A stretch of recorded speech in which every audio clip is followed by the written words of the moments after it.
இந்த செய்தியை இலங்கை ஊடகங்களையும் சர்வதேச ஊடகங்களையும் பார்த்த நேரத்தில் ஒரு சந்தேகம் இருந்தது. இப்படி நடந்திருக்கிறதுக்கான சாத்தியம் பெரும்பாலும் குறைவு. இப்படி உண்மையிலேயே நடந்திருக்குமா? இலங்கை வரலாற்றில் இந்த மாதிரியான ஒரு சம்பவம் நடந்ததே கிடையாது என்ற மாதிரி ஒரு சந்தேகம் இருந்தது. ஆனால் இப்போ வெளிவந்து கொண்டிருக்கிற தகவல்களை வச்சு பார்க்குற நேரத்தில் இலங்கையினுடைய அரச பணம் சாதாரணமான சின்ன தொகை கிடையாது.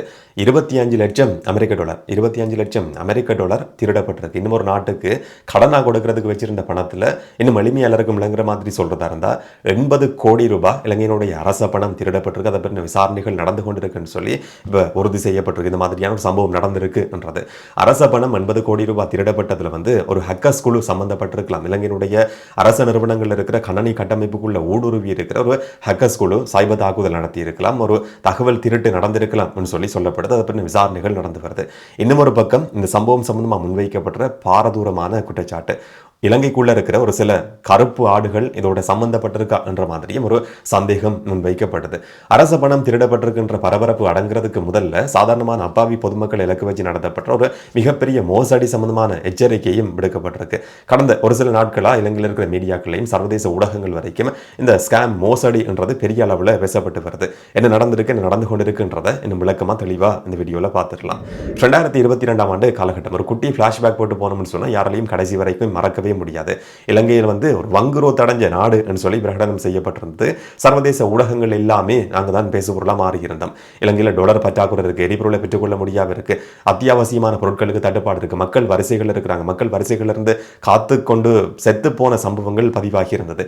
அதுக்கு பிறகு என்ன நடந்தது? IMF-னுடைய உதவியை பெற்றுக்கொண்டு படிப்படியாக கொஞ்சம் ஓரளவுக்கு மூச்சு திணறலிருந்து விடுபடுற மாதிரியான நிலைமை உருவாகி இருந்தது. வெளிநாட்டு கடன்களை படிப்படியாக செலுத்தலாம் என்ற மாதிரியான தீர்மானம் எடுக்கப்பட்டிருந்தது. அந்த அடிப்படையில் பல நாடுகள்டையும் பல சர்வதேச நிறுவனங்கள்டையும் நாங்கள் கடன் வாங்கியிருக்கிறோம். ஆஸ்திரேலியாட்ட வாங்கின கடன் 229 லட்சம் அமெரிக்க டாலர். ஒரு சின்ன தொகை கிடையாது. 229 லட்சம் அமெரிக்க டாலரை ஆஸ்திரேலியாட்ட இருந்து கடனாக வாங்கியிருக்கிறோம்.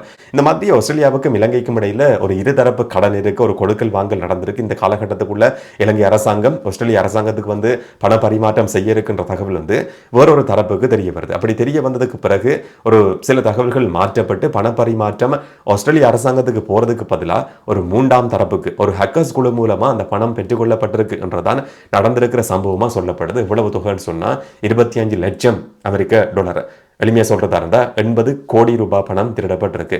இலங்கையில் இருக்கிற வெளிநாட்டு கடன்கள் சம்பந்தமான தகவல்கள், சென்சிட்டிவான தகவல்கள் இருக்கிற முக்கியமான ஒரு இடம் தான் எக்ஸ்டர்னல் ரிசோர்சஸ் டிபார்ட்மெண்ட், வெளிநாட்டு வளத்துறை திணைக்களம்னு சொல்லி நாங்கள் வச்சுக்கொள்ளும். அங்கே எந்த நாட்டிட்ட கடன் வாங்கி இருக்கிறோம், எந்த காலகட்டத்துக்குள்ள செலுத்தப்படும், எந்த வங்கி கணக்குக்கு செலுத்தப்படும் என்றது வரைக்குமான சென்சிட்டிவான தகவல்கள் அங்கே இருக்கிற கம்ப்யூட்டர்ல, அங்கே இருக்கிற இமெயிலில் இருக்கும். அந்த தகவல்கள் ஒரு தரப்பால் ஊடுருவப்பட்டு திருடப்பட்டு மாற்றப்பட்டிருக்கு என்றதான் இப்ப சொல்லப்படுற தகவல். இதுதான் 100% நடந்திருக்கு. இது வரைக்கும் உறுதி செய்யப்படல. அதை விசாரணைகள் தொடர்ச்சியாக நடந்து கொண்டிருக்கு.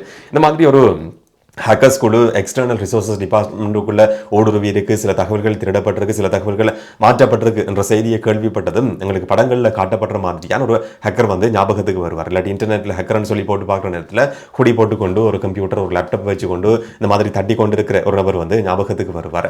இந்த பக்கம் ஸ்க்ரீனில் இந்த பக்கம் ஒரு பேங்க் அக்கௌண்ட்ல இருந்து காசு குறைஞ்சு கொண்டு போகும், இந்த பக்கம் இருக்கிற அக்கௌண்ட்டுக்கு காசு கூடி கொண்டு போகும். இந்த மாதிரி தான் ஒரு ஸ்கேம் நடந்திருக்கு, ஒரு ஹேக் பண்ணப்பட்டு பண பரிமாற்றம் நடந்திருக்கு என்ற மாதிரி நாங்கள் சினிமாக்களில் பார்த்துருக்கிறோம். ஆனால் இலங்கையில் நடந்திருக்கிறத சொல்லப்படுற மோசடி கொஞ்சம் வித்தியாசமானது. இதுக்கு முதல்ல பங்களாதேஷ்லையும் இதே மாதிரியான மோசடி நடந்திருக்கிறதா சொல்லப்படுது.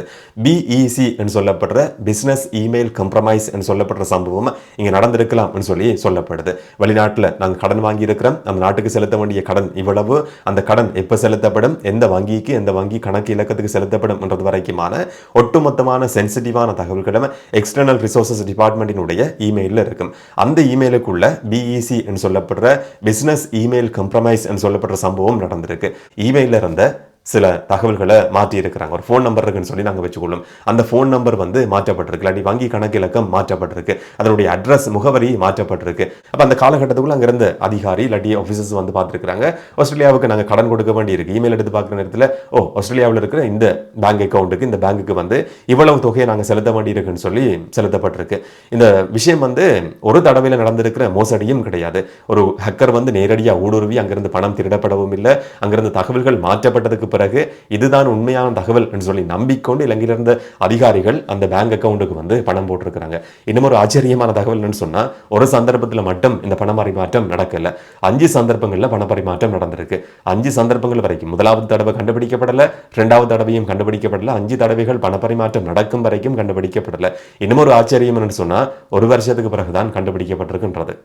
2025 டிசம்பர் மாதத்திலிருந்து 2026 ஜனவரி மாதம் வரைக்குமான காலகட்டத்துக்குள்ள இலங்கையினுடைய அரச நிறுவனங்கள் இருக்கிற கணனி கட்டமைப்புகள் வெளித்தரப்புகளால் ஊடுருவப்பட்டு அங்கே இருக்கிற இமெயில் எல்லாமே ஹேக் பண்ணப்பட்டிருக்கு. இமெயில் இருந்த சில தரவுகள் மாற்றப்பட்டிருக்கலாம் சொல்லி நம்பப்படுது. ஆனால் இது எப்படி தெரிய வருது இல்லாட்டி எப்படி கண்டுபிடிக்கப்படுதுன்னு சொன்னால், இந்த வருஷம் ஜனவரி மாதத்தில் இதே மாதிரி ஆஸ்திரேலியாவுக்கு நாங்கள் கடனை செலுத்தி இருக்கிறோம், இந்தியாவுக்கும் கொஞ்சம் கடன் கொடுக்க வேண்டியிருக்கு, அதில் ஒரு பகுதியை மட்டும் இப்போதைக்கு கொடுக்கலாம்னு சொல்லி ஒரு தீர்மானம் எடுக்கப்பட்டிருக்கு. ஒரு தொகுதியை வந்து மாற்றலாம்னு சொல்லி அங்கே இருக்கிற இமெயிலை செக் பண்ணி பார்க்குற நேரத்தில் அங்கிருந்த ஒரு நபர் இல்லாட்டி ஒரு தரப்பு வந்து கண்டுபிடிக்கிறாங்க. இதுக்கு முதல்லையும் நாங்க பணத்தை அனுப்பி இருக்கிறோம், ஆனா இங்கே கொடுக்கப்பட்டிருக்கிற பேங்க் டீடைல்ஸ், வங்கி கணக்கு இலக்கம் எல்லாமே கொஞ்சம் வித்தியாசமா இருக்கு, இது மாற்றப்பட்டிருக்கலாமான்ற ஒரு சின்ன சந்தேகம் ஏற்படுது. இதுக்கு முதல்ல மாற்றப்பட்டிருக்கிற பணம் சம்பந்தமா தேடி பார்க்கிற நேரத்தில் தான் அந்த அதிர்ச்சி காத்திருந்தது. அந்த அதிர்ச்சி தான் 25 லட்சம் அமெரிக்க டாலர், 80 கோடி ரூபாய் இலங்கை பணம் வந்து ஆஸ்திரேலியாவுக்கு போய் சேர வேண்டிய பணம் வெளித்தரப்புக்கு போய் சேர்ந்திருக்கு, அது மாயமாகி இருக்கு என்றதே தெரிய வருது. இது சம்பந்தமான விசாரணைகள் ஆரம்பிக்கப்பட்டிருந்தது. வழியில் நாங்கள் சொல்லாம இருந்தோம், ஒரு சென்சிட்டிவான தகவல், இந்த மாதிரி பெருந்தொகையான பணம் திருடப்பட்டிருக்கு, வெளித்தரப்பு சம்பந்தப்பட்டிருக்கு, ஹேக்கர்ஸ்குள் தொடர்பு பட்டிருக்கு, தப்பியோட முடியும், இல்லாட்டி அந்த பணம் வந்து வேற திசைகளுக்கும் மாற்றப்படலாம் என்ற அடிப்படையில் வந்து இதை நாங்கள் சென்சிட்டிவான தகவல் என்ற அடிப்படையில் வெளியில விடாம இருந்தோம். எங்களுக்கு ஏற்கனவே தெரியும், இதை பற்றி விசாரணைகள் ஆரம்பிக்கப்பட்டிருந்தது சொல்லி இன்னைக்கு திரைசரியினுடைய செயலாளர் வந்து நேற்றைய நாளில் குறிப்பிட்டிருந்தது பார்க்க முடிஞ்சது. ஆஸ்திரேலியாவினுடைய உதவியோடையும் இது சம்பந்தமான விசாரணைகள் நடத்தப்பட்டு வருது. ஆஸ்திரேலியாவுக்கு போய் சேர வேண்டிய பணம் ஆஸ்திரேலியாவுக்கு போய் சேரல, அந்த நாடு சம்பந்தப்பட்டிருக்கின்ற அடிப்படையில் ஆஸ்திரேலியாவினுடைய உதவியோடையும் விசாரணைகள் நடத்தப்படுது. இன்னும் ஒரு பக்கம் IMF உதவியில தான் நாங்கள் தங்கி இருக்கிறோம். 3 பில்லியன் அமெரிக்க டாலர் சாதாரணமான பணம் கிடையாது.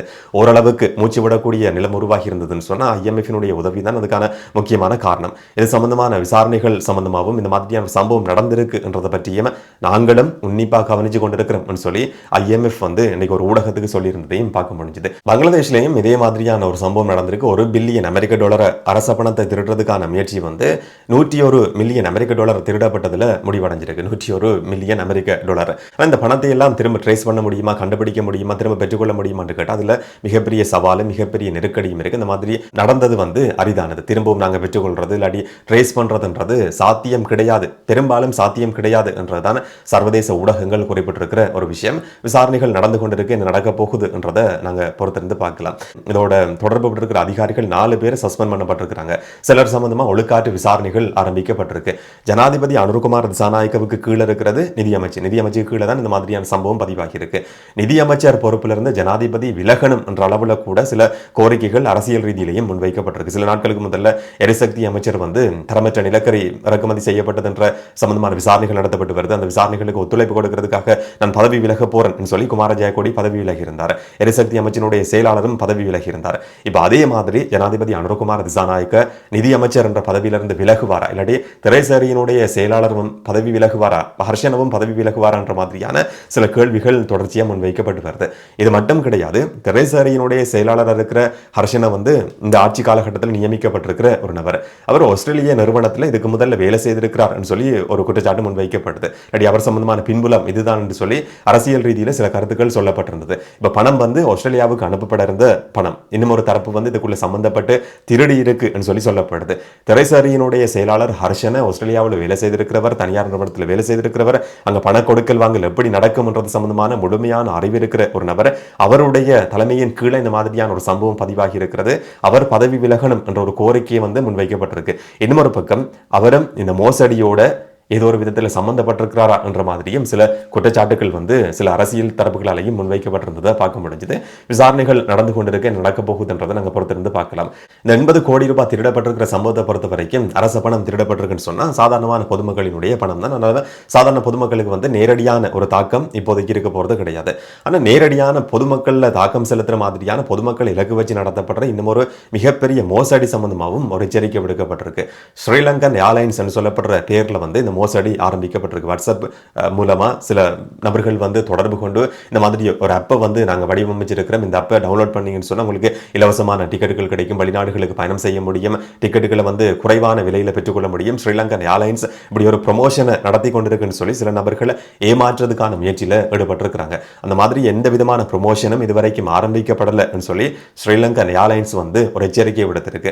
ஸ்ரீலங்கா போலீஸும் வந்து சாதாரண பொதுமக்களுக்கு எச்சரிக்கை விடுத்திருக்கு. ஏதாவது ஒரு ஆப்பை டவுன்லோட் பண்ணுங்கன்னு சொல்லி யாராவது தொடர்பு கொண்டு கேட்கிற சந்தர்ப்பத்தில் எந்த விதமான ஆப்பையும் டவுன்லோட் பண்ணக்கூடாது. அதுலையும் குறிப்பாக ஸ்ரீலங்கன் ஏபிகே சொல்லப்படுற ஒரு ஆப்பை வந்து நீங்கள் டவுன்லோட் பண்ணுங்கன்னு சொல்லி வாட்ஸ்அப் மூலமாக தொடர்பு கொண்டு சில நபர்கள் சிலரை ஏமாற்றுறதுக்கு ஆரம்பிச்சிருக்கிறாங்க. இந்த ஆப்பை நீங்கள் டவுன்லோட் பண்ணுவீங்களா இருந்தால் உங்களோட ஃபோனில் இருக்கிற பேங்க் ஆப் வரைக்கும் சிலரால் ஹேக் பண்ணப்படலாம். உங்களுடைய ஃபிங்கர் பிரிண்ட், உங்களுடைய ஃபேஸ் ஐடி, உங்களோட ஓடிபி வரைக்கும் திருடப்படுறதுக்கான ஒரு ஆபத்து இருக்குது. இது சம்பந்தமாக கவனமாக இருங்கன்னு சொல்லி ஸ்ரீலங்கன் ஏர்லைன்ஸாக இருக்கலாம், இலங்கை போலீஸாக இருக்கலாம், பொதுமக்கள்கிட்ட ஒரு வேண்டுகோள் முன் வச்சிருக்கு. எங்களை பலருக்கும் வந்து ஒரு நம்பிக்கை இருக்குது, எங்களை கடைசி வரைக்கும் யாராலையும் ஏமாற்ற முடியாது, இந்த மாதிரியான மோசடிகள் நடக்குதுன்னு சொல்லி எங்களுக்கு தெரியும், எங்களை எல்லாம் ஏமாற்ற முடியாதுன்னு சொல்லி நாங்கள் நம்பிக்கொண்டிருக்கிறோம்.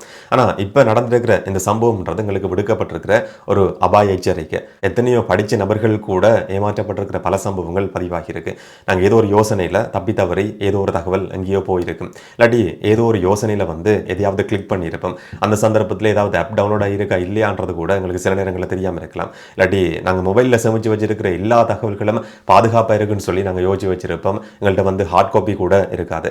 அந்த மாதிரி நாங்கள் மொபைலில் வச்சிருக்கிற எல்லா தகவல்களும் பாதுகாப்பானது கிடையாது. எங்களுடைய எந்த நபராக இருந்தாலும், படித்த நபராக இருந்தாலும், சாதாரணமான ஒரு சாமானியனாக இருந்தாலும் கூட தகவல்கள் திருடப்படலாம் என்ற ஒரு அபாய எச்சரிக்கையாக இலங்கையினுடைய அரச பணம் திருடப்பட்டிருக்கிற இந்த சம்பவத்தை வந்து நாங்கள் எல்லாருமே எடுத்துக்கொள்ள வேண்டியிருக்கு. இப்போவே இது சம்பந்தமா உஷாரா இருங்க என்றதுதான் இந்த சம்பவம் எங்களுக்கு சொல்லிக் கொடுத்திருக்கிற ஒரு பாடம். என்ன நடக்க போகுது, கண்டுபிடிக்கப்படுமா, பணம் திருப்பி பெற்றுக்கொள்ளப்படுமான்றதை நாங்கள் பொறுத்திருந்து பார்க்கலாம். பற்றி நீங்கள் என்ன நினைக்கிறீங்கன்றதை முடிஞ்சால் கமெண்ட்டில் சொல்லுங்கள். உங்களுடைய ஃப்ரெண்ட்ஸோடையும் இதை பற்றி ஷேர் பண்ணுங்கள். இந்த வீடியோவை முடிஞ்சால் ஷேர் பண்ணுங்கள். இன்னும் ஒரு வீடியோவில் இன்னும் ஒரு தகவலோட சந்திக்கலாம். வணக்கம்.